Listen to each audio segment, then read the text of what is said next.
muito prazer em dobro em tê-la aqui, né? Hoje ela vai falar sobre a democracia entre a tirania e a oligarquia.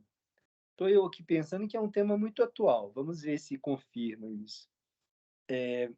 Vou fazer uma apresentação. A professora Maria Aparecida é bacharel e licenciada em psicologia pela Universidade Federal do Ceará, com especialização em fundamentos filosóficos da psicologia e da psicanálise. Ela fez mestrado em psicologia clínica pela PUC de Campinas, doutorado em filosofia pela Unicamp, estágio pós-doutoral em filosofia antiga na University of Notre Dame. É nos Estados Unidos, Cida? Foi, na Universidade de Notre Dame, no estado de Indiana. Muito bom. E pós-doutorado em filosofia na Università degli Studi di Milano. É professora na Universidade Federal do Ceará, onde trabalha desde 2001. Ela tem experiência na área de filosofia, com ênfase em filosofia antiga, filosofia da linguagem, filosofia e literatura, filosofia da mente, filosofia da psicanálise, atuando principalmente nos seguintes temas: Platão, conhecimento e linguagem, Wittgenstein e Freud. Então, com muito prazer, eu passo a palavra para você. Muito obrigada. Eu vou continuar te chamando de Léo. Bom, mas eu quero agradecer formalmente a esse projeto de extensão, na pessoa do professor Leonardo Meirelles, que é um amigo queridíssimo de muitos anos, e agradecer a confiança que ele depositou em mim, de me convidar para ter essa conversa com vocês. Vai ser mais uma conversa, tá? E eu queria dizer também o quanto é importante essa atividade de extensão da universidade, sobretudo nessa nossa área da filosofia, que muitas vezes chega de uma maneira assim muito deturpada, né? Hoje em dia a gente tem muito acesso a canais no YouTube de conteúdos de filosofia, mas muitas vezes há um abuso, né, no conteúdo que é veiculado. Então, é muito importante que a UFMG tenha essa iniciativa de promover esses debates, essa extensão para o público, para o grande público. Eu até escrevi agora, Léo, para você, mas eu digo aqui em público, eu acabei de assumir a vice-direção do Colégio de Estudos Avançados da UFC, e a gente tem muito essa intenção de fazer esse canal da universidade com a sociedade, de tentar fazer a universidade continuar a ser indispensável, né, e que ela precisa correr contra uma série de problemas para evitar ficar defasada. Então, a gente tem que se inteirar desses recursos todos, do que a tecnologia tem para nos oferecer, e esse canal aqui é de extrema importância. Então, eu parabenizo a UFMG na pessoa do professor Leonardo Meirelles, que está conduzindo esse projeto tão importante. Vocês viram pela minha apresentação muito sucinta, mas que eu transito tanto na área da filosofia contemporânea, quanto na filosofia antiga. Nos últimos anos, eu venho me dedicando com mais afinco às questões de filosofia antiga, porque cada vez mais elas me parecem de uma atualidade surpreendente. Muitos textos que a gente lê, que foram escritos no século IV a.C., parece que são textos escritos recentemente. E essa atualidade é que eu pretendo veicular nas minhas pesquisas, nos meus textos, nos meus trabalhos, para mostrar o quanto que essa tradição tem a nos ensinar a entender e a poder enxergar melhor os nossos dias. Então, não se trata de um exercício apenas de historiografia, que também é extremamente importante, mas de um esforço para ajudar a nos ajudar a entender melhor os nossos dias, tá? Então, nesse sentido, eu venho já há alguns anos me interessando pelo tema da democracia na obra de Platão, mas especificamente numa obra que se chama A República. Eu acredito que muitos de vocês já tenham ouvido falar, é um diálogo, Platão escreveu em forma de diálogos, né? E nesse diálogo talvez seja o diálogo considerado mais central, mais importante, embora seja difícil, né, escolher entre eles qual o mais importante, mas a República certamente atrai a maior quantidade de estudos, a maior quantidade de publicações e de pesquisas. É um livro bastante denso, é composto de 10 capítulos, ou 10 livros, como se costuma catalogar, e, portanto, você pode encontrar uma série de reflexões da maior importância do pensamento platônico, mas eu vou aqui chamar a atenção, e que me parece cada vez mais o cerne do interesse de Platão, que é a questão do político, tá? O político aqui pensado num sentido muito abrangente, que não é apenas essa questão partidária, mas uma preocupação com o coletivo, com as formas de vida na coletividade.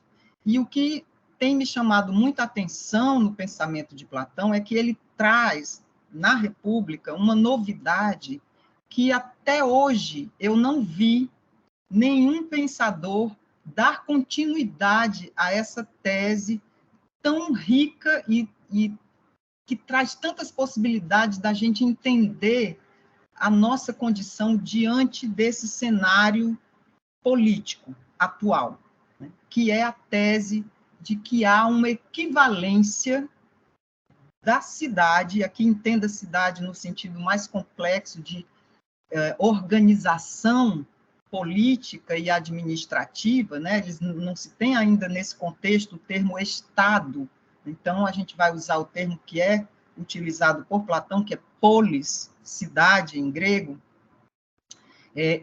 portanto, ele propõe uma equivalência entre a constituição da cidade, ou seja, como a cidade se forma, se compõe, e a constituição da alma, do psíquico.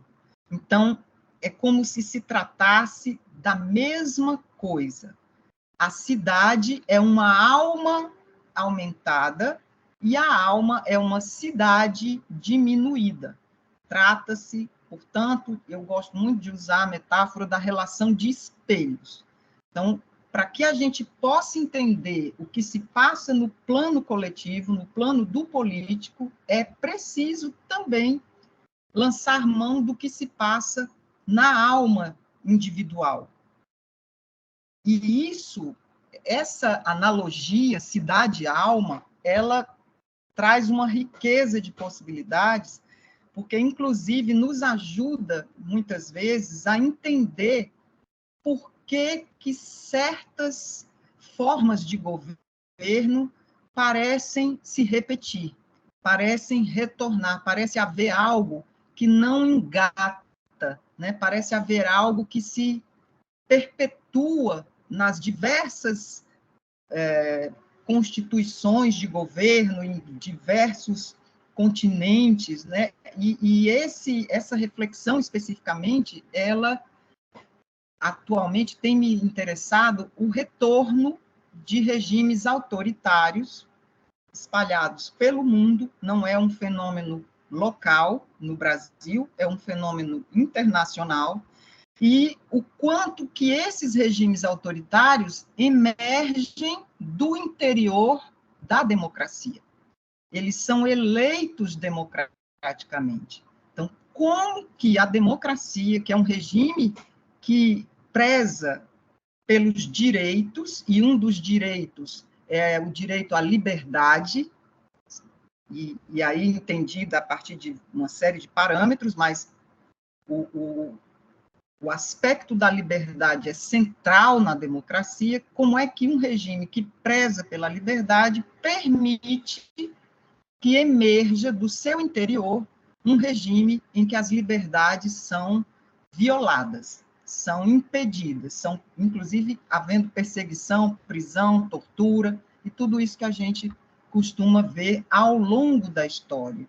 Então, essa questão, ela sempre me intrigou bastante, e nos últimos anos eu venho tentando entender, a partir dessa leitura da República, o que é que Platão tem a nos dizer que pode nos ajudar a compreender melhor essa tendência da humanidade a governos autoritários, tá? Então, essa analogia entre cidade e alma, ela é muito iluminadora, no sentido de mostrar que tudo que se passa no âmbito da cidade também se passa no âmbito da alma. E aí, esse diálogo, a República, se trava numa conversa entre amigos. Tá? Eu não vou poder entrar assim, em muitos detalhes sobre como esse diálogo é urdido, tá? Mas ele se passa num diálogo entre amigos que acontece numa visita de Sócrates à região menos prestigiada de Atenas, que é a região portuária. E também a região, obviamente, por ser uma região portuária, é uma região de comércio, que é o Pireu. Tá? E ele representa, geograficamente, um plano inferior, um plano mais rebaixado em relação ao plano onde a cidade fervilha, que é na Acrópole. Tá? Então, nesse contexto, o regime político em vigência era a democracia, mas na Grécia do século V havia uma disputa permanente, uma espécie assim de oscilação de regimes de governo que se sucediam uns aos outros e depois retornavam, que eram os regimes oligárquicos, o regime democrático e o regime tirânico. Tá? Então, não havia, assim, uma estabilidade política, senão, talvez, o período em que Péricles governou, que seria o período da democracia, que durou mais tempo, cerca de 20, 25 anos, e que trouxe maior estabilidade, mas que essa duração acabou contribuindo para a própria derrocada da democracia. Né? Aconteceu uma série de operações aí por parte de Péricles, que tinha um vislumbre imperialista. Ele era um democrata dentro de Atenas, mas fora de Atenas ele era imperialista, queria que as demais cidades aderissem a essa liga, né, de Delos, que era essa liga que compunha, vamos supor, como hoje tem o Mercosul, como hoje tem a União Europeia. Naquele contexto havia, portanto, essa liga de Delos que congregava uma série de cidades orientadas pelo comando de Atenas. Então, Atenas prometia proteção, segurança, em troca de benefícios comerciais, econômicos. Tá? Então, com isso, começou a haver uma espécie de desconforto por parte das cidades mais prósperas, que viam essa obediência aos mandos de Atenas, mas sem essa compensação que era prometida. Então, começa a haver aí uma organização de uma outra liga, que é a Liga do Peloponeso, e que vai dar origem a uma guerra que dura 31 anos, que é a Guerra do Peloponeso, capitaneada por duas dessas cidades mais importantes, de um lado Atenas e do outro Esparta. Né? Então, a gente sabe que essa guerra foi bastante longa e que Atenas acabou perdendo. E, nesse período, houve uma série de sucessão de regimes, de governo de tiranos, né? Cada vez esse governo de tiranos se recrudescia mais, de modo que começou a haver uma série de práticas de muita violência, de expulsão, de perseguição e todo um esforço para a restauração da democracia. mas que quando a democracia é restaurada, também vai haver a exclusão daqueles que apoiavam os regimes anteriores, seja a oligarquia, seja a tirania. Então, essa história ela é muito complexa, depois eu posso passar referências que podem trazer para vocês maiores informações, porque há, portanto, uma oscilação nesse período em que Platão escreve, e Platão não escreve como se as obras dele não são escritas no tempo em que ele vive, mas no tempo anterior ao que ele vive, que é o tempo em que Sócrates está ativo na sua vida filosófica, tá? Então, e durante a vida de Sócrates, há todo um problema sério na posição que Sócrates desempenha do ponto de vista político. No governo dos 30 tiranos, vários democratas foram expulsos de Atenas, mas Sócrates não foi, né? Então, há várias suposições de que a democracia, depois que restaura o seu poder, vai condenar Sócrates como uma espécie de represália ao fato de ele não ter sido, né, exilado como os demais foram. Enfim, há toda uma discussão a esse respeito, de modo a se supor que a República tenha sido um diálogo em que Platão tenta livrar de Sócrates a responsabilidade por Atenas ter incorrido, ter descambado, né, vamos dizer assim, para a tirania e para a derrota na guerra do Peloponeso. Então, esse aspecto também está presente nessa obra. Há todo um esforço de mostrar que essa derrocada se deveu muito mais à educação que era conduzida pelos sofistas do que por Sócrates, que aí nessa própria caminhada filosófica de Platão ocupa e desempenha esse papel do filósofo modelo, filósofo por excelência, essa figura virtuosa, justa, e que, portanto, não teria sido responsabilidade dele tudo isso que aconteceu, do ponto de vista político. Então, o diálogo, a República, elas tem todas essas nuances que são fundamentais, mas o que é importante aqui para o nosso papo, né, é essa tese da analogia entre o psíquico e o político. De modo que, quando eles estão lá conversando nessa região da cidade, que é menos prestigiada, já mostra uma espécie assim de tentativa de inserir um público que antes não fazia parte do debate na discussão acerca das questões mais importantes que afligem a cidade. Então, Sócrates está lá, assiste a uma procissão, que geralmente essas procissões se davam na Acrópole e não nessa região mais rebaixada, que é o Pireu. Então, pela primeira vez está vendo essa procissão e Sócrates foi assistir.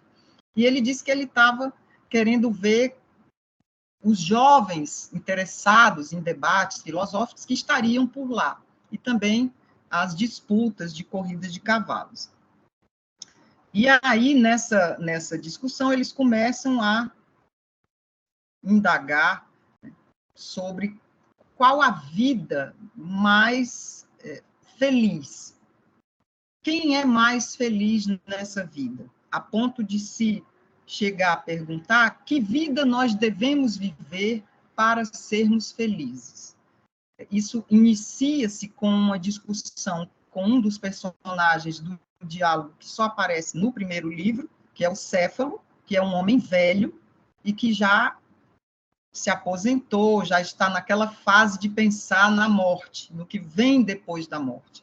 E essa preocupação vai trazer à tona a temática de um destino das almas, que nos espera quando nós partirmos deste mundo, né? E aí vem essa preocupação com a justiça, porque se indaga ou se supõe, né, por tradições oriundas, talvez, do pitagorismo, que ao morrermos nós somos submetidos a um julgamento. E aí nossas almas serão avaliadas acerca de termos sido ou não justos durante a vida. E aí se inicia essa discussão sobre a justiça, e aí também essa pergunta de quem é mais feliz, se é o homem justo ou se é o homem injusto. E nessa discussão vai aparecer um personagem bastante, vamos dizer assim, polêmico, né? Agonístico, que é o personagem chamado Trasímaco. É um personagem que existiu historicamente, considerado um sofista, e no diálogo ele é apresentado como alguém extremamente beligerante, que ele vai irromper na discussão, se intromete na discussão, ele já estava assim, dócil com a condução da conversa, e aí ele vai começar ridicularizando o Sócrates, dizendo que ele, como sempre, fica levando as pessoas, né, na conversa, mas que ele está ali escamoteando uma questão que é fundamental, é a de que o injusto é muito mais feliz do que o justo, porque ele pode burlar as leis, ele pode se... E é claro que em qualquer dos regimes, aquele que foge aos comandos ou às regras estabelecidas por essas leis é mais feliz, porque ele escapa a essas condições impostas pelos diversos regimes. Aquele que é capaz de escapar às punições, ele é mais feliz do que aquele que acaba sendo penalizado pelas leis que regem determinado sistema político. Tá? Então, ser feliz para Trasímaco é estar isento ao que as leis impõem. Né? Ele consegue transitar na cidade sem ir fazendo tudo que lhe beneficiar individualmente, sem qualquer penalização por isso. Né?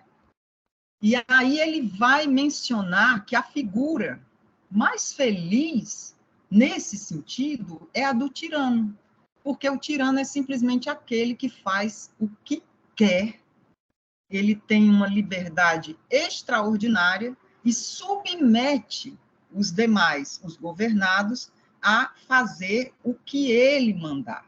Então, ele tem todos a seus pés, e por isso ele seria o mais feliz, porque ele não sofre nenhum tipo de penalidade e ele simplesmente submete, escraviza os seus governados. Então, a minha pergunta, que de certo modo orienta a minha pesquisa, é por que, né, que a gente se submete à tirania? O que é que acontece? E eu até, numa apresentação que eu fiz o ano passado, eu brinquei com uma letra da música do Chico Buarque, O Que Será?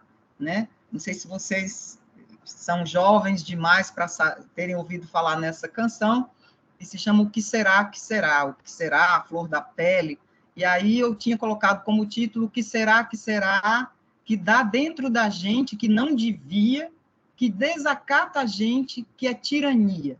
Né? Então, é uma paráfrase da letra do Chico, mas que se indaga sobre essa tendência em nós de acatar com regimes autoritários.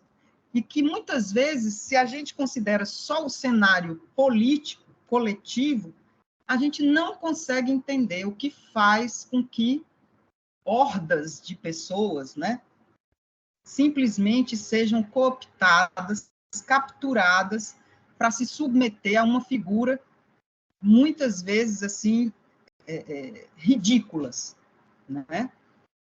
Então, assim, eu nem vou citar a eleição que acabou de acontecer, né, e é mais uma, digamos assim, uma evidência do que eu estou trazendo aqui para vocês, a eleição na Argentina, e que nos deixa estarrecidos, né?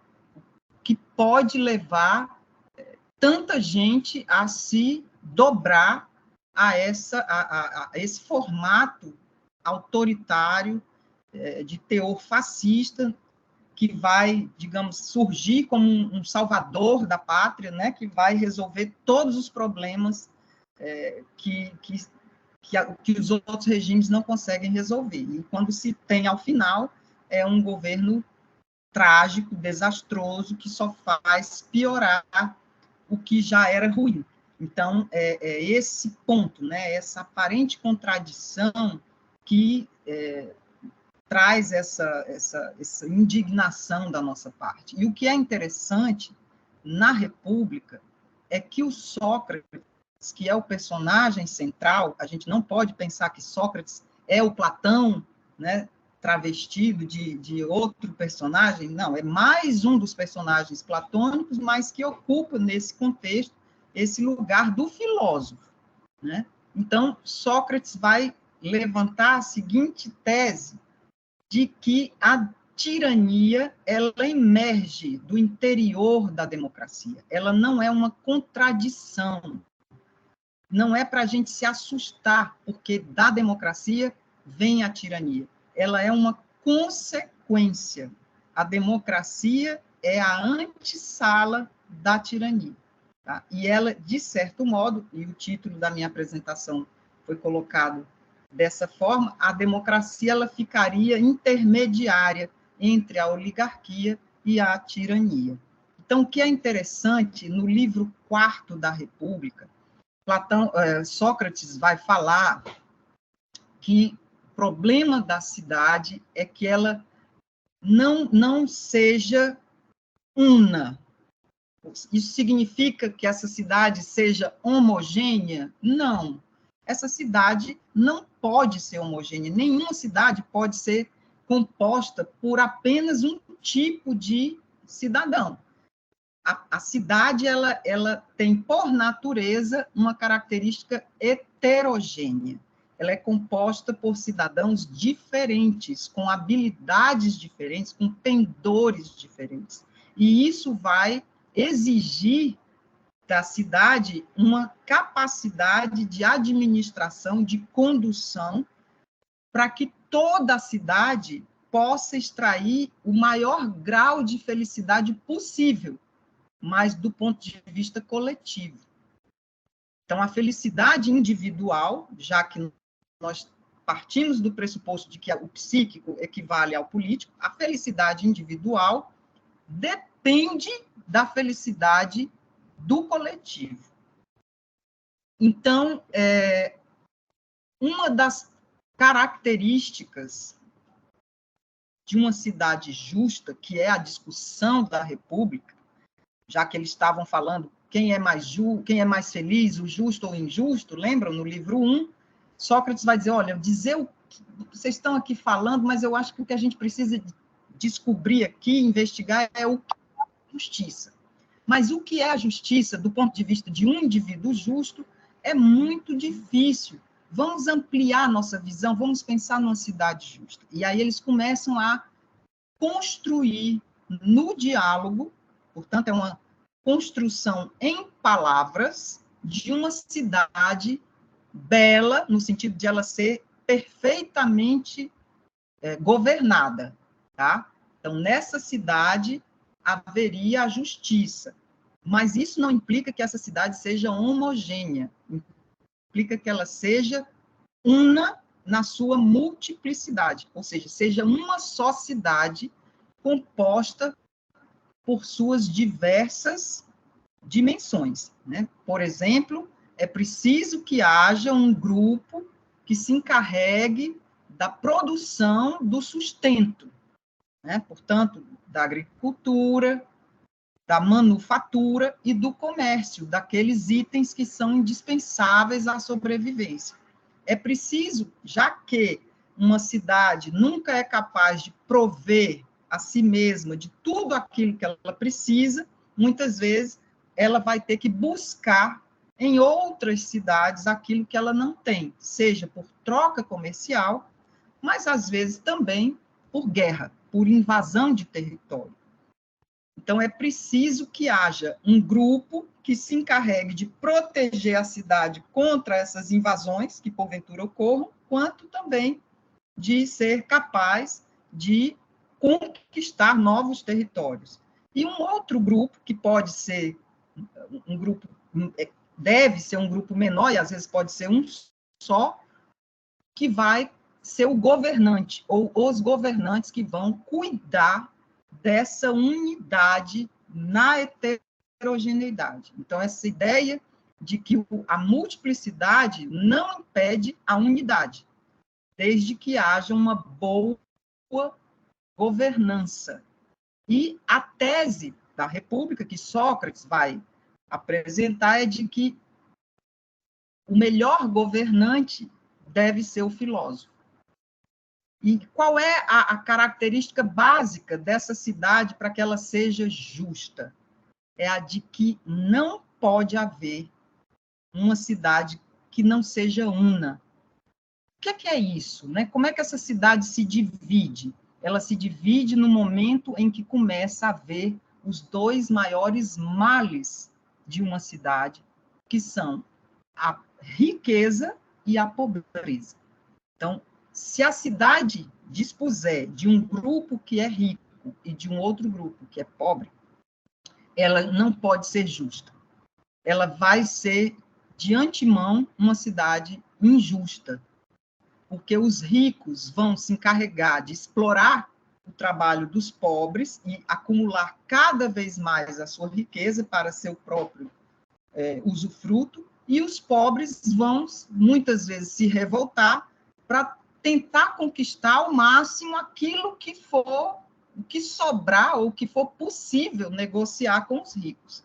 Então, esse governo em que os ricos, quando ocorre esse tipo de concentração de riqueza, que aí começa a haver a injustiça, todo o problema da injustiça já se evidencia na má distribuição da riqueza. Ninguém pode ser rico e ninguém pode ser pobre numa cidade justa. E quando isso começa a acontecer, começa a haver o desequilíbrio, a desarmonia, e aí começa a haver a doença da cidade, que é a injustiça. Tá? Então, quando essa riqueza começa a se concentrar nas mãos de poucos, nós temos a oligarquia. Oligo quer dizer poucos, né? E o governo de poucos que se dá em torno dos ricos, aqueles que detêm a maior quantidade de bens, todos os meios para que esses bens sejam produzidos. E o demos, que é o povo, que é um número muito maior, que vai viver a reboque desse governo dos ricos e vai, o tempo todo, pleitear algum tipo de inserção, né, nesse debate político, e que é sempre algo extremamente conflitante. Então, é interessante pensar a cidade como sendo, por natureza, heterogênea, já que nem todo mundo pode ser produtor, ou seja do que for, né? Ou seja, um agricultor, comerciante, um artesão, nem todo mundo pode ser militar, né? Um guardião, nem todo mundo pode ser governante. Então, tem que haver essa diversidade para que possa haver o atendimento a todas as necessidades humanas. Tá? Então, na alma, isso também vai acontecer. A nossa alma é heterogênea e ela precisa ser governada por sua melhor parte. Então, assim como a cidade é constituída de pelo menos 3 segmentos, né, 3 constituintes, às vezes se briga muito para não usar o termo parte, que aparece muito pouco no grego mesmo, que é moros, né, mas, desde que a gente não se exceda, né, no uso desse termo, mas a ideia da cidade é de uma cidade heterogênea. A alma também seria heterogênea. E nessa heterogeneidade haveria, portanto, uma dimensão apetitiva, que seria a maior parte, tá? E a mais problemática, porque os apetites, eles não necessariamente se coadunam uns com os outros. Alguns apetites são, muitas vezes, opostos, né? São contraditórios. e muitas vezes criam esse tipo de conflito permanente entre eles mesmos. Portanto, não seria a melhor parte de nós a nos conduzir. Uma outra parte, uma outra dimensão é pensada como sendo essa dimensão impetuosa, uma dimensão que o Marcelo Pimenta Marques, nosso querido professor Marcelo, da UFMG, saudoso, chamava de parte ardente, que em grego seria o thimoeides, essa parte relacionada ao ímpeto que nós temos para partir ou para a defesa ou para o ataque diante de uma situação de perigo, né? Então, essa dimensão impetuosa que nos põe para agir, né? Vamos supor que nós temos apetites, mas o que nos leva à ação é essa dimensão impetuosa. E a terceira parte, que é a menos, em termos assim de ocupação na alma, né? Vamos fazer essa metáfora espacial, seria a menor parte, é a parte pensante, seria o logistikon, em grego, essa parte que pondera, que calcula, que antevê, que seleciona, que sequencia, que ordena, que consegue, digamos, hierarquizar o que é mais importante e o que não é tão importante. Então, essa dimensão seria a mais apta para governar. Geralmente, isso é traduzido como parte racional da alma, mas o termo racionalidade fica muito limitado para abranger todas essas atividades ligadas ao governo, né? Então, o governo da cidade dependeria de um governo de si, cada um ser formado, e o que é que vai precisar acontecer para que isso ocorra? É uma educação voltada para o governo de si. Uma educação que garanta que a melhor parte de nós seja a condutora da nossa vida. Assim como a parte da cidade, o segmento da cidade mais apto ao governo, na visão platônica, são os filósofos ou o filósofo, né? E aí ele vai mostrar que nessa cidade justa não seria possível haver acúmulo de riqueza. Então, aquele segmento responsável pela produção de todos os bens necessários à cidade vai sustentar os guardiões, os militares, para que eles, de fato, exerçam esse papel da proteção e também das guerras, dos ataques, das conquistas. Então, havendo assim um equilíbrio para que não haja acúmulo dessa riqueza por parte de um só segmento, para que ela seja distribuída e para que haja esse equilíbrio. E o filósofo que vai ser o governante, ele não vai possuir nada. Então, ele sequer vai desejar governar, porque o que ele mais ama é o saber. Então, ele vai estar voltado para outro tipo de riqueza, que é a riqueza do saber, do conhecimento. Enquanto que esses outros cidadãos vão estar ocupados com essas atividades mais imediatas, de atendimento mais imediato, embora esse amor ao saber seja aquele que vai orientar o governo na direção do mais justo, na direção de uma felicidade que seja compartilhada da melhor forma possível por todos. Então, quando há esse desequilíbrio em que um grupo acumula riqueza e um grupo pequeno, enquanto que um outro grupo maior vai se caracterizar como cada vez mais pobre, mais carente de todas essas necessidades, essa cidade vai estar adoecida. E a democracia, ela seria uma espécie de meio caminho entre a oligarquia e entre a tirania. Não há na democracia uma unificação dessa cidade. Inclusive, quando no livro 8º, Sócrates vai falar sobre a democracia, ele vai dizer que é o mais belo regime, porque é o regime que mais propaga a liberdade.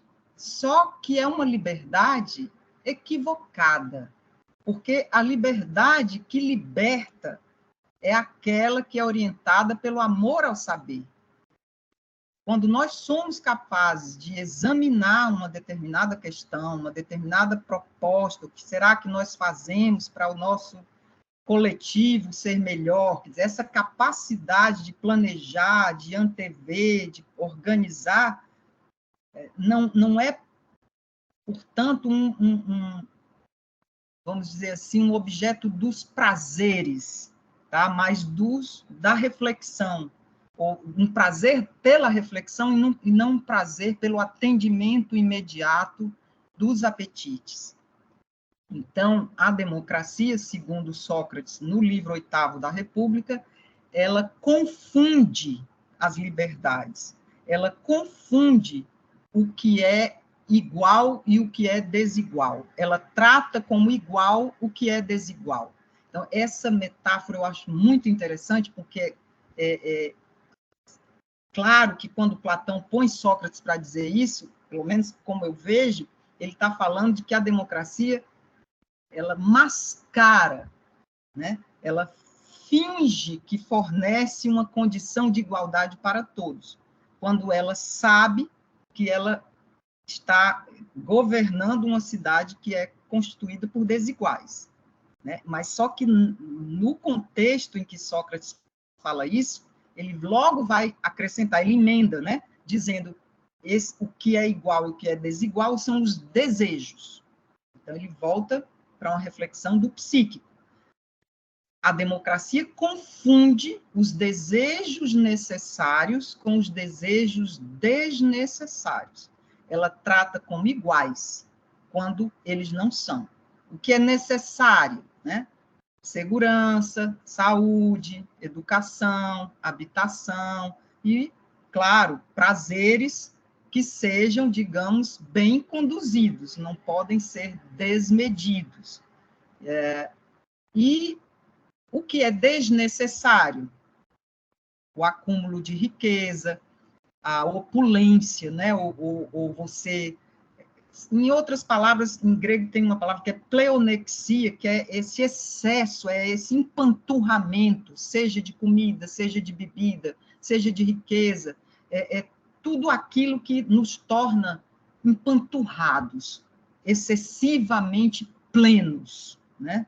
É uma plenificação excessiva. E isso é o que, de certo modo, a democracia promove. Alguns vão buscar e vão conseguir esse excesso, o atendimento a essa condição excessiva, outros, obviamente, se excede para um grupo, vai faltar para outro. E isso, essa confusão entre o que é necessário e o que é desnecessário, vai trazer uma revolta muito grande da parte daquele segmento que não tem os seus anseios, né, mais básicos, mais fundamentais atendidos. Então, a gente tem hoje, nos dias atuais, uma reflexão muito séria sobre onde a democracia chega. A democracia não chega a todos os segmentos da sociedade. Vai depender do seu CEP, vai depender da cor da sua pele, vai depender da sua conta bancária, vai depender do emprego que você tem, de uma série de condições que não são as mesmas para todos. Então, fica muito difícil pensar que nesse regime possa haver essa estabilidade. Então, o que caracteriza a democracia é o conflito. E esse conflito, não sendo possível de ser administrado, surge aí o Sócrates vai dizer no livro 8º que, portanto, a cidade democrática ela é dividida em 3. É a cidade dos ricos, a cidade do povão, do demos, e o grupo dos demagogos, que são aqueles que vão intermediar essa relação entre ricos e pobres. Então, o que é que os demagogos fazem? Eles são bajuladores dos ricos, e tentam apaziguar os anseios dos pobres, trazendo, às vezes, de dentro desse grupo maior em quantidade, mas menor em direitos, né, menos direitos, às vezes ele tira um líder que pode vir a ser a promessa de resolver todos esses problemas dessa desigualdade, e essa pessoa é educada no excesso. Ela é formada para ter o excesso, essa planificação em todos os aspectos da sua vida. Então, é como se a tirania fosse o passo seguinte, ou o dia seguinte à democracia. Por quê? Porque numa situação em que a liberdade é confundida, a liberdade chega ao ponto dos prazeres dos apetites e não dos prazeres ligados ao que é mais necessário, e dentre esses prazeres necessários se tem o prazer pelo saber, que é capaz de ponderar, de medir, de ordenar e harmonizar essa heterogeneidade. Na desobediência desses princípios emerge essa figura que é o tirano, que é alguém insaciável, que é alguém com essa prerrogativa de uma liberdade excessiva. E aí, uma questão que é interessante, que Sócrates vai tratar no livro 9 da República, é que dentro de cada um de nós dorme um tirano. Então, em nós habita um tirano adormecido. Por quê? Porque os nossos apetites têm essa característica tirânica, porque todos esses apetites querem ser atendidos imediatamente. Então, eles querem, inclusive, submeter os demais ao seu poder, né? Sua satisfação é maior que a dos outros, então, ela se impõe. Então, lá no livro 9 da República, o Sócrates vai dizer que aquilo que o tirano faz durante o dia, todos nós permitimos durante a noite, quando a gente sonha em realizar. Então, é como se a maioria da população conseguisse, né, de algum modo, manter esse tirano acorrentado, tal que ele só se liberte nos sonhos. E aí é interessante também porque o que ele cita são situações da tragédia do Édipo. Ele vai se referir à tragédia do Édipo, que se chama Édipos Tiranos. Né? Édipo Rei, o título é Édipos Tiranos. Então, essa figura que, inclusive, pode cometer esses crimes mais horrendos, que é matar o pai e casar com a mãe. Né? Então, assim, ele apela para o caráter tirânico do próprio Eros. Enquanto que há um Eros filosófico, que é um Eros que vai se direcionar para o amor ao saber, a corrupção desse Eros cai no Eros tirânico, que quando muitos de nós já experimentamos essa situação, quando nos apaixonamos perdidamente por alguém, uma situação em que muitas vezes ficamos cegos, né? Parece até que estamos doentes, completamente obcecados por aquela paixão, e quando essa paixão se mostra inviável, e nós parece até que nos curamos, né? Parece que o Eros desocupa de nós nos damos conta, puxa, como eu pude ficar tão cego? Como eu pude me apaixonar tanto por alguém que não merecia, ou que nem sequer tem as condições mínimas para merecer, né? Eu devia estar louco, enfim. Acontece muito esse tipo de reação, mas que é como se a tirania fosse alimentada pelo Eros tirânico. Essa força que nos cega, essa força que nos coloca refém de nós mesmos, que nos escraviza. E como cada um de nós tem em si, né, esses apetites, cada um de nós traz um tirano adormecido. E talvez porque um consegue viver em vigília o que nós só vivemos em sonhos, nós nos curvemos diante dele, né? Puxa, esse faz o que eu só... Às vezes, sonhos que a gente nem se recorda, né?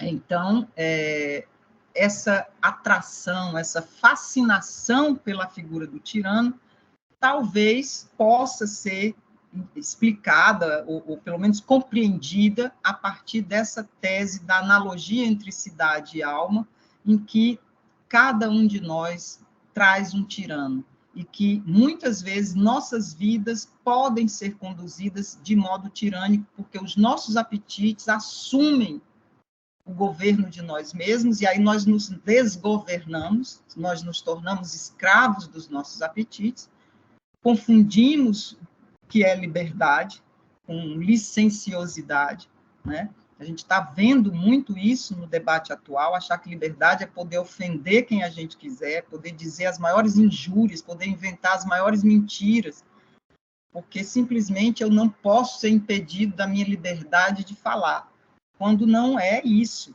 né? Você não pode, em nome dessa falsa ideia de liberdade, sair por aí queimando reputações, né? Inventando histórias, enfim, tudo isso que a gente tanto vê nos dias atuais. Então, nesse sentido, é importante voltar aos estudos de Platão para tentar iluminar essa nossa situação atual. Por que que nós somos atraídos pelo tirano? O que nos fascina, né? É a nossa própria tirania, que de algum modo está contida, mas que está sempre ali, prestes a emergir num sonho, num devaneio, seja lá o que foi, como se a gente se visse, né? Ele faz aquilo que a gente gostaria de fazer, ou pelo menos parte de nós, quando nós não somos bem governados. Então, gente, eu encerro aqui a minha fala para que vocês possam fazer perguntas ou tirar alguma dúvida, caso eu não tenha sido suficientemente clara. Eu agradeço a atenção e estou aqui à disposição de vocês. Muito obrigado, Cida, por essa palestra assim tão clara, tão elucidativa, né? E que abre portas para muitas questões, para a questão do governo, a questão da alma, a questão do prazer, dos vícios, vamos falar assim, da paixão, a questão da justiça, a questão do abuso, né? Da tirania. Enfim, eu vou passar a palavra para o Luca, para intermediar, e depois eu queria fazer um comentário também, uma pergunta. Ok. Boa noite, professora. Boa noite a todos os nossos queridos espectadores. Temos algumas perguntas aqui no chat. A primeira é da Rita Gonçalves. Democracia e tirania caminham juntas?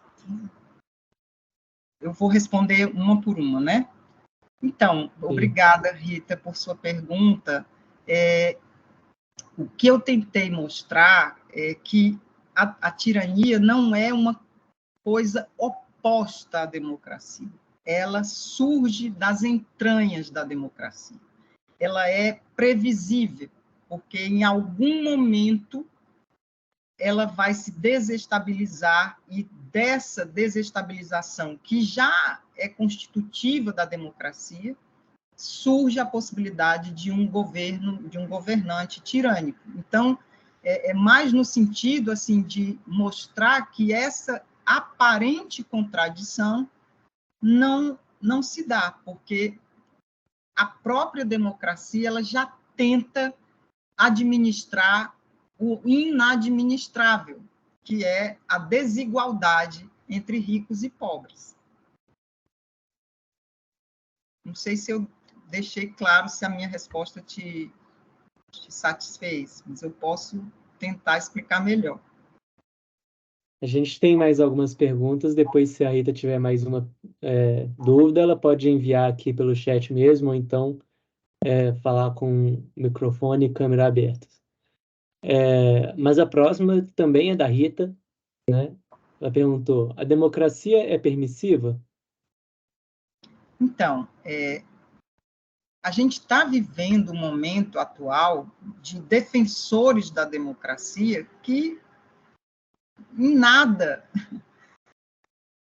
contribuem para uma maior estabilidade desses conflitos que lhes são inerentes. Então, se supõe que haja o direito de, né? Ou vamos supor, eu tenho direito de dizer o que eu quero, eu tenho direito de fazer o que eu quero, eu tenho direito de explorar os outros, de não pagar pelo serviço que as pessoas prestam para nós. Então, assim, há uma série de equívocos entre o que é liberdade, mas eu não quero lutar para que todos possam também usufruir dos mesmos direitos.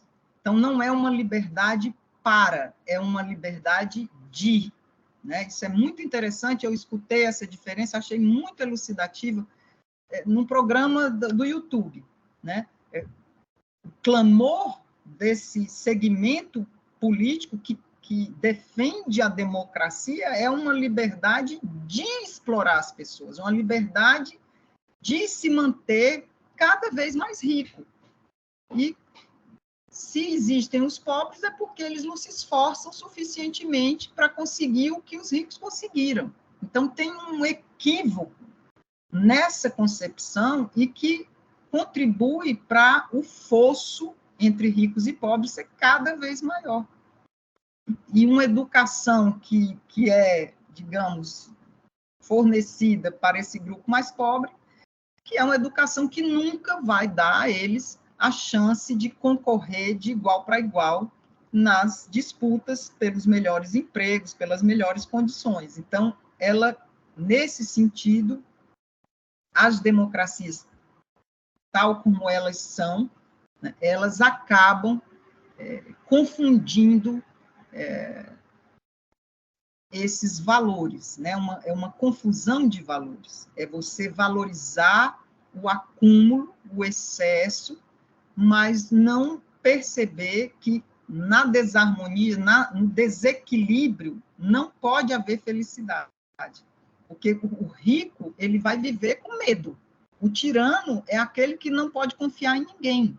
Então, o que na República o Sócrates vai tentar convencer os seus amigos é a de que o tirano é o mais infeliz dos cidadãos. Ele não tem ninguém em quem confiar, porque ele é tão autoritário, tão abusivo, tão tóxico, né, para todos, que ele vai o tempo todo estar sujeito a algum tipo de golpe, algum tipo de represália, algum tipo de retaliação.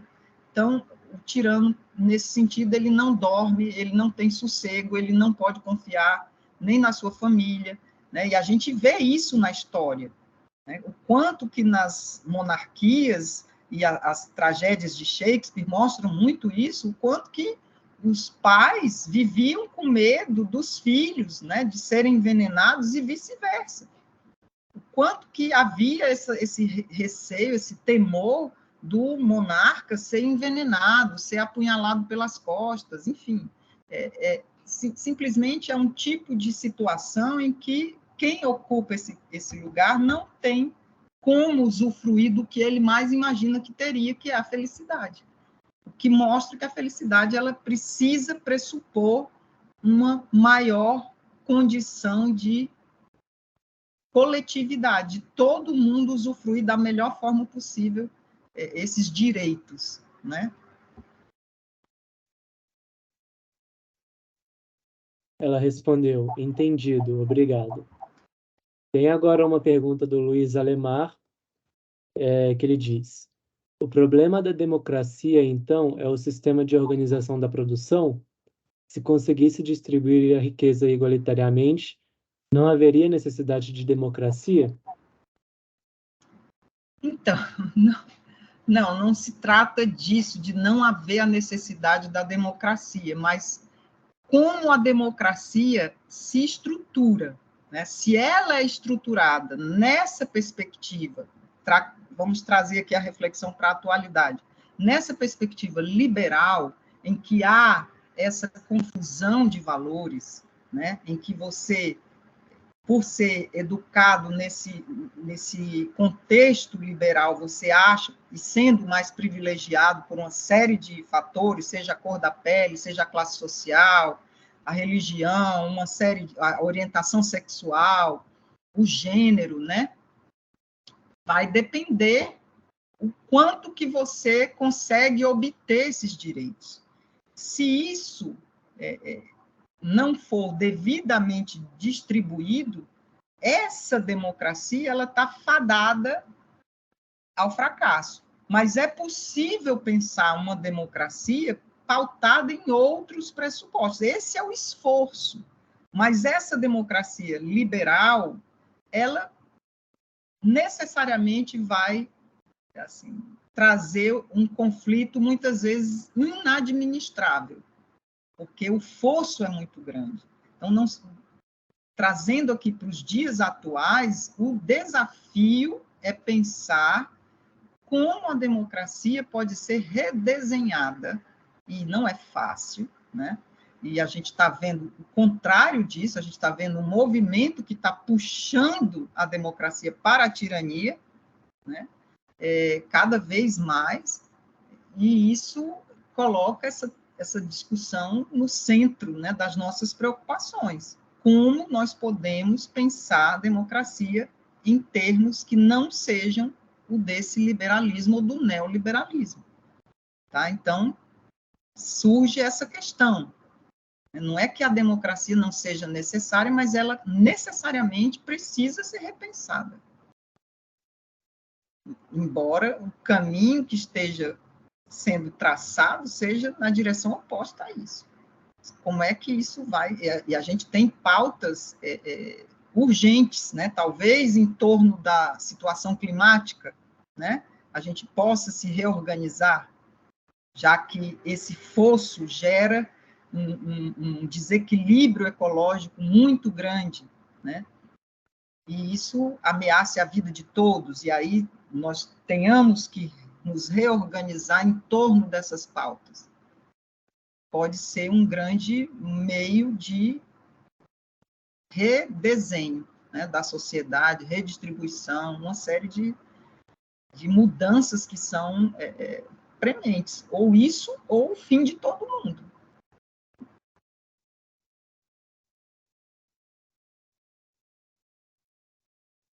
O Luiz Alemar, ele fez mais um comentário aqui. Ao mesmo tempo que as diferenças sociais aumentam, 1% dos mais ricos emitem tanto carbono quanto 2/3 dos mais pobres. Exatamente, é isso. Agora, isso vai chegar num ponto, eles vão migrar para outro planeta, né? Existe essa ideia de que eles vão colonizar outros planetas, vão colonizar sei lá o quê, que sobra é muito pouco para todo mundo, né? Então, ou a gente para e pensa seriamente num redesenho que diz respeito a isso que você está mencionando, essa produção de carbono, esse desgaste, né, de tudo que é disponível na natureza, esse desrespeito, ou isso é revisto ou vai perecer, todos nós vamos perecer. Combinado, professora. Então, as perguntas aqui no chat acabaram. Então, eu gostaria de abrir o espaço para se alguém quiser fazer uma pergunta, liga no microfone, liga na câmera, fique à vontade.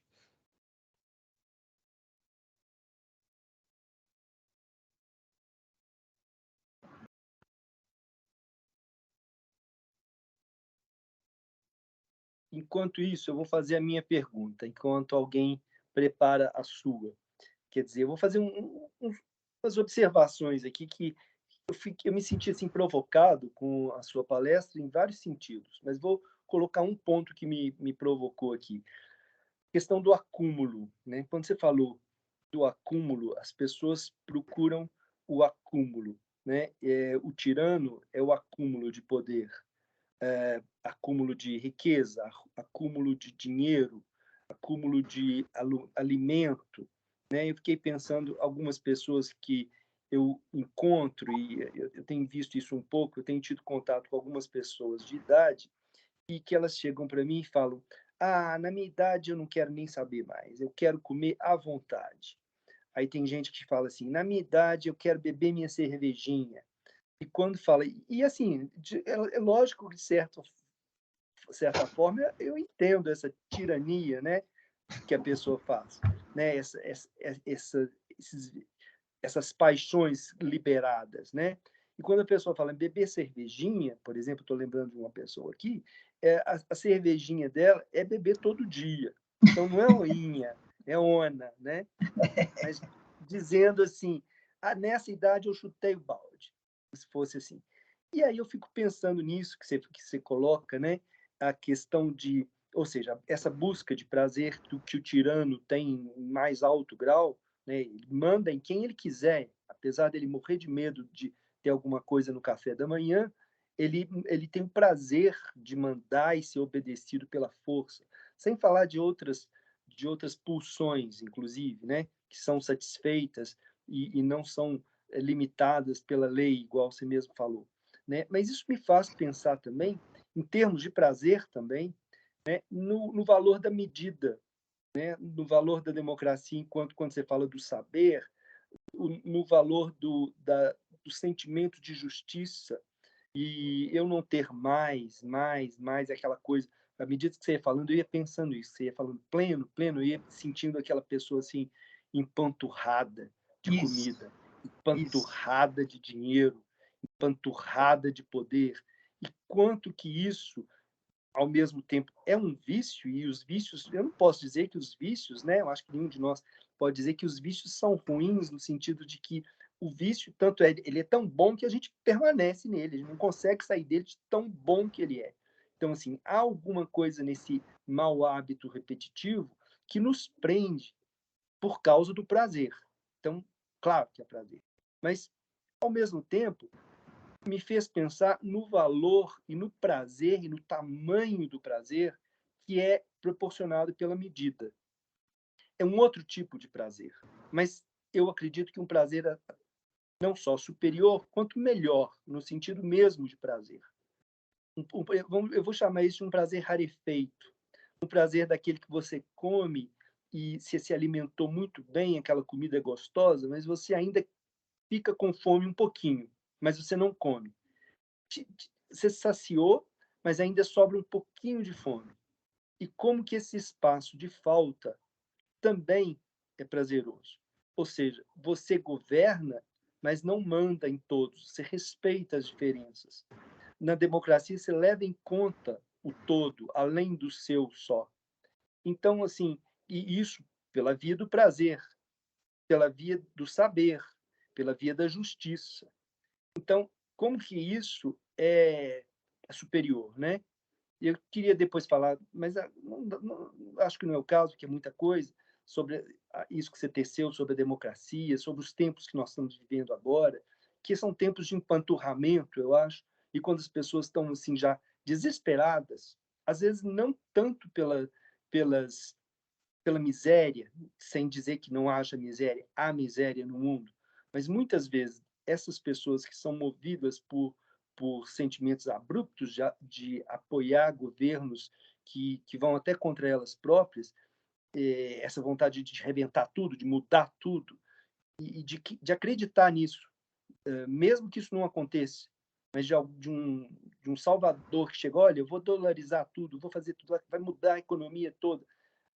As pessoas se agarram nisso, talvez por essa necessidade de plenitude, uma plenitude que eu acho, nesse sentido, deturpada. Mas eu não vou alongar muito, não. Eu queria só compartilhar isso e ver o que você acha disso também. Eu concordo inteiramente com o que você falou.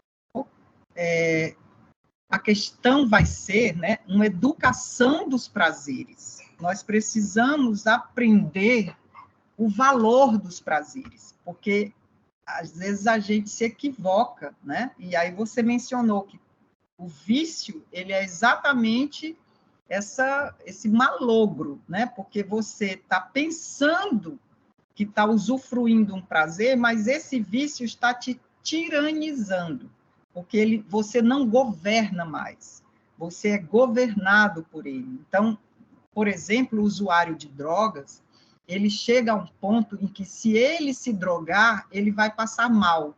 E se ele não se drogar, ele também vai passar mal.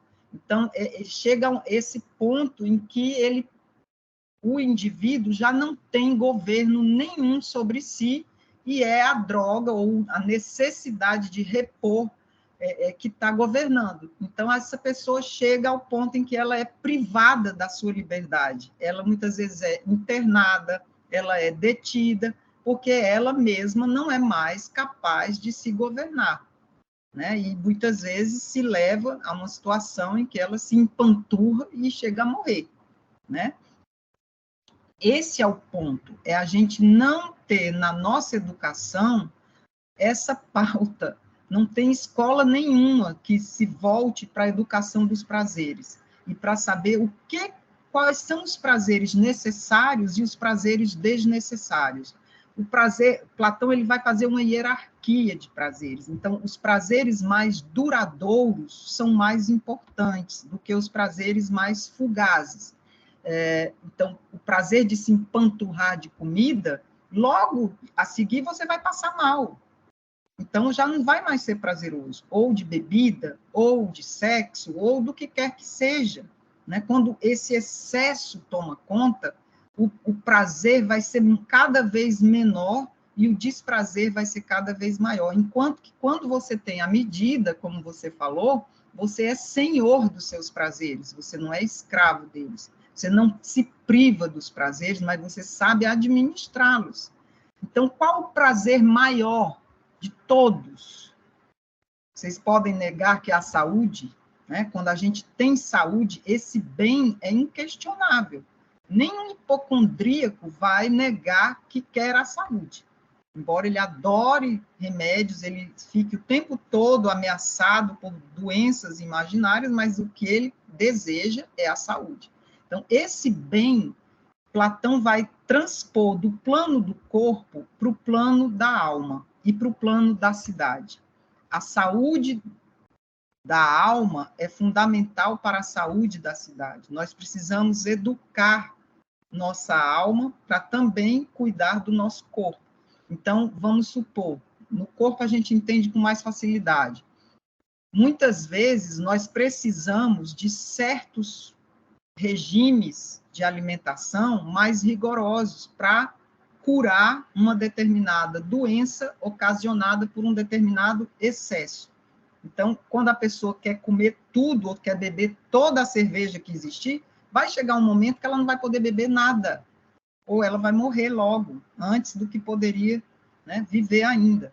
Então, é esse descompasso, essa desmedida, no sentido de não ser capaz de vislumbrar o tempo, o passar do tempo, e o quanto que ela vai, em breve, perder esse prazer, não é? E pelo próprio prazer, ou seja, uma coisa que o Sócrates fala na República, que cada regime de governo, ele decai no regime posterior, que é uma espécie de escala descendente de degradação, de deterioração. Cada regime, ele vai perder, vai sucumbir exatamente em nome daquilo que ele mais quer. Então, no caso da democracia, a democracia ama tanto a liberdade que ela vai acabar perdendo a liberdade na tirania, né? Então, essa ideia de que aquilo que a gente mais ama é aquilo que vai nos destruir, né? Em nome daquilo que a gente mais persegue é o que a gente vai perder.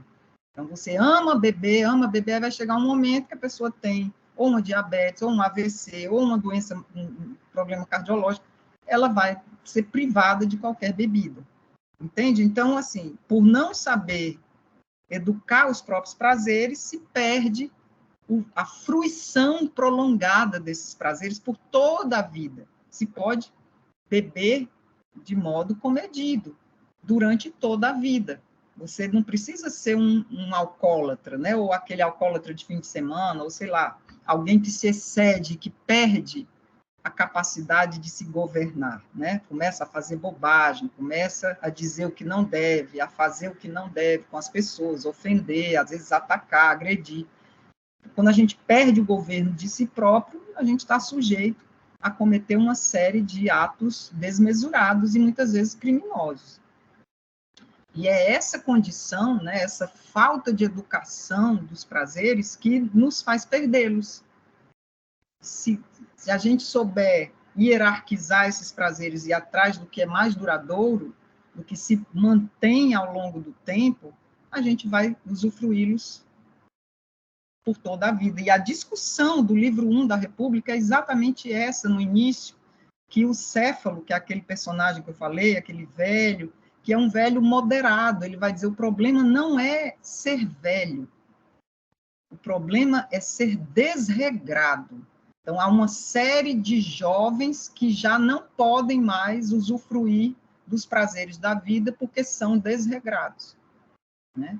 Então, o problema, apesar de a velhice ser um fardo difícil, mas ela pode ser bem vivida se aquele que viveu de modo comedido, no comando dos seus prazeres, souber hierarquizar os seus prazeres, souber valorizar aqueles prazeres mais duradouros. Entende? Então, essa discussão é bem interessante no início, ou seja, ele vai dizer assim que é até melhor envelhecer no sentido de que os déspotas dos apetites, né, os apetites despóticos, como o próprio Eros, eles vão se arrefecendo, você vai usufruir prazeres como, por exemplo, uma boa conversa entre amigos, né? Você ter o prazer de conversar, o prazer de ler, o prazer de estar com os outros e debater questões interessantes, isso precisa ser valorizado e a gente precisa aprender a hierarquizar para poder ter uma velhice menos pesada, né? Então, essa questão ela é bem trabalhada no livro 1 da República, eu recomendo, se vocês puderem ter acesso, tem em PDF na internet, a República traduzida por Carlos Alberto Nunes, e vocês podem ler, é bem interessante essa discussão em torno de como envelhecer bem, e muitos jovens que sequer podem usufruir de todos os prazeres por já viverem de forma desmesurada.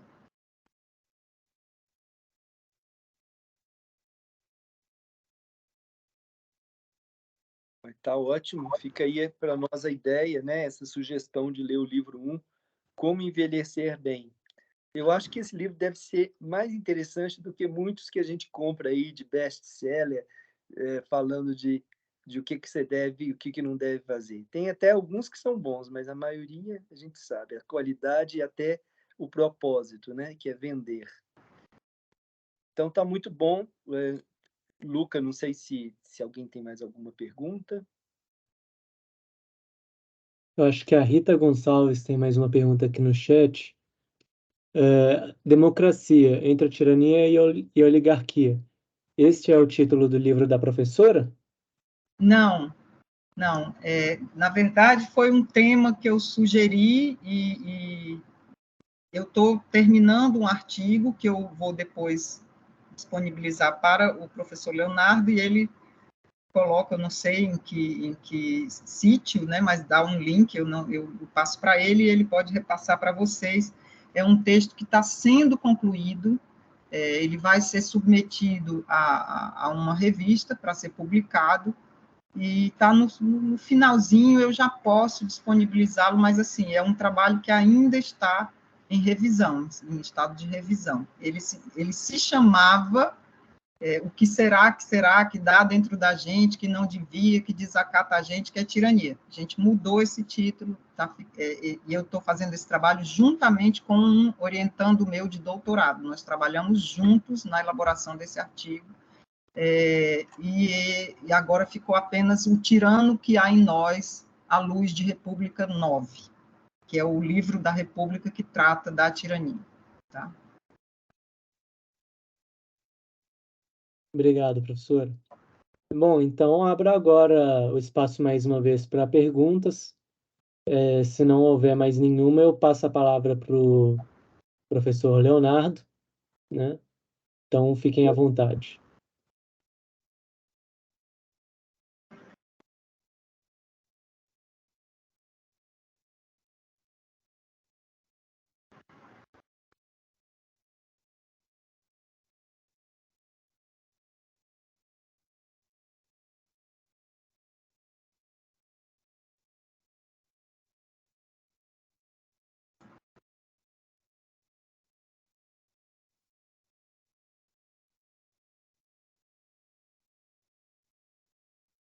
Bem, parece que até agora ninguém se manifestou.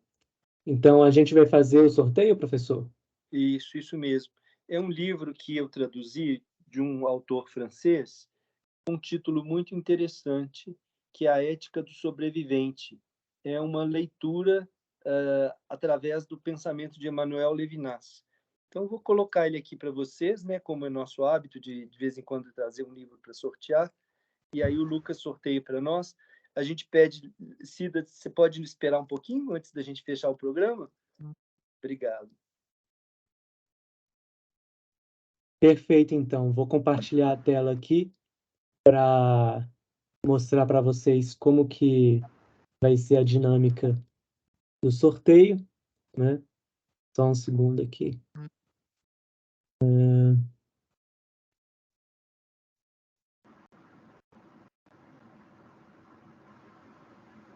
Perfeito. Então, vocês estão vendo a minha tela, né? Eu estou aqui com a lista de pessoas que estão aqui presentes agora. Eu vou dar um número a partir de 1, né? Se não me engano, vai até 1 a 12 aqui. E lembrando que as pessoas que venceram os últimos sorteios vão ficar de fora dessa vez, infelizmente. Mas então tá. Vamos começar numerando aqui. A Beatriz Oliveira Rezende vai ficar com o número 1. Christian Frazeir vai ficar com o número 2. O João Vitor Nailon vai ficar com o número 3. Luiz Alemar vai ficar com o número 4. Leonardo Lobo vai ficar com o número 5. Maria das Graças Braga, número 6. Moisés Campos, número 7. Rita de Cássia Gonçalves, número 8. Rita de Cássia Barbosa, número 9. Rosângela Teixeira de Matos, número 10. Sandra Maria de Oliveira, número 11. É isso mesmo, né? Deixa eu só conferir aqui se não ficou ninguém de fora. Beatriz, Christian. Isso mesmo. Tá, então a gente vai sortear aqui nesse site um número de 1 a 11. Vou colocar aqui. Deixar um número entre 1 e 11. O nome de sorteio do livro Levinas. Então agora eu vou clicar aqui no botão de sortear e o número correspondente, né? Vamos ver quem que ganha. Número 8. Quem que é o número 8? A Rita de Cássia Gonçalves. Então, parabéns, Rita. A gente vai entrar em contato com você pelo e-mail, né? Para poder enviar o livro aí, né? Parabéns, Rita. Parabéns. Parabéns. Estamos contentes. A Rita participou bastante aqui, fez muitas perguntas e ainda ganhou um livro, né? Muito bem. Isso aí. Parabéns. Então tá bom. Terminamos então o nosso programa de hoje com um muito obrigado muito grande para a professora Maria Aparecida, né? Volte sempre, você é sempre bem-vinda aqui no nosso programa, viu? Se você quiser fechar com algumas palavras. Eu quero agradecer a atenção de vocês, o convite, a condução do Lucas, né? E agradecer a audiência e recomendar essa leitura da República, que é sempre uma espécie assim de clássico, né? Que ele não perece, porque as reflexões tocam questões que ainda hoje nos instigam, que nos afligem. E eu vou passar para o professor Leonardo o meu texto, que ainda, como eu disse, está em fase de conclusão, mas eu vou, inclusive, passar a versão mais antiga, que eu acho ela mais completa, porque tem mais citações, e essas citações a gente está tendo que retirar, porque ficou um texto muito longo. Então, ele está mais completo, eu vou passar essa versão para vocês. Não vai ser a versão que vai ser publicada, tá bom? muito obrigado, Cida. Nós todos agradecemos. Um grande Obrigado, abraço para Luca, vocês. vocês todos, um abraço. Até a próxima, até a semana que vem. Obrigada. Boa noite, gente. Até a próxima. Muito Boa obrigado. noite.